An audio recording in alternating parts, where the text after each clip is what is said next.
Yes, I just following up from what you said about collectivism, because you referred to that pretty much when you spoke. Now, how does this manifest in African societies in general? Could you shed more light on that? Yes. So collectivism manifests in a few ways.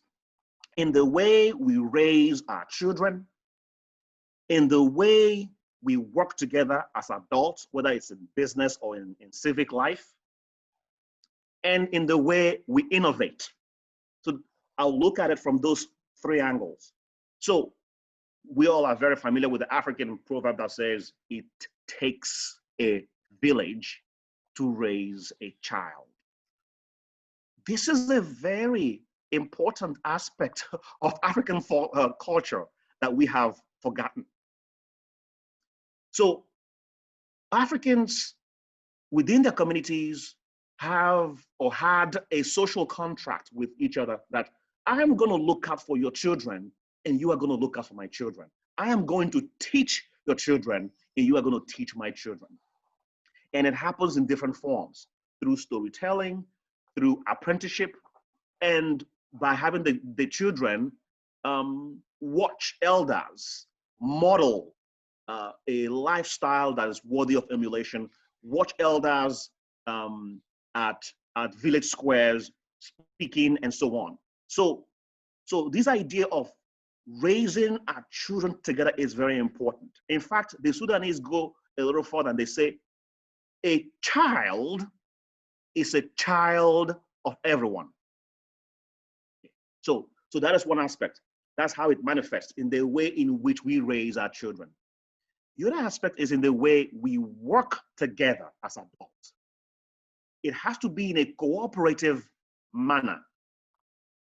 We have to cooperate. We have to ensure that we both prosper, this idea of co-prosperity, and in the process that we are showing compassion to each other. So that is how Africans worked together. Give you a proverb from Somali to buttress this point. Be a mountain or lean on one. Be a mountain. Be a mountain. So the African society is very interested in developing the individual person. But the idea is for you to become developed so that you could be leaned on. It's not be a mountain so you could be admired, or be a mountain so people can look at you from afar. No, there are two things there. You could either be a mountain or you can either lean on a mountain. So those in society who are not mountains, who do not have the means, have to lean on those who have the means. That is the African way. This is who we are. That is how we work together. Let me then shed some light on innovating. Again, there are three ways in which this manifests: in the way we raise our children, the way in which adults work together, and in the way in which we innovate, in the way in which we create new knowledge. Wisdom is like a baobab tree. No individual can embrace it. Wisdom is like a baobab tree. No one individual can embrace it. If you see a baobab tree, it's a beautiful tree. It's fat at the bottom, smooth, and it has very tiny little fingers or branches at the top. But the emphasis is on the fatness at the bottom. If you're going to surround it, you cannot embrace it completely, because no human can embrace it, right, by themselves. It will require people to join their arms together to wrap around the baobab tree. So wisdom is described as such. It takes the collective to churn out new knowledge, to create new information for the benefit of the community. And that's in stark contrast to what the West espouses. So in the West, you have this idea of filing patents, and a patent is given to an individual who's come up with an idea. That is not the case in Africa.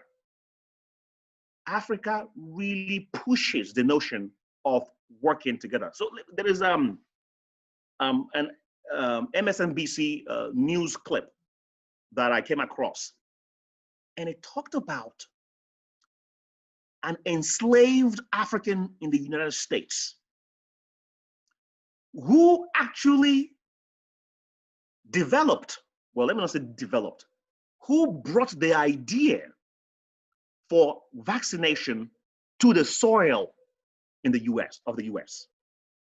Okay, an enslaved person, an enslaved African American or African, okay, in 1721.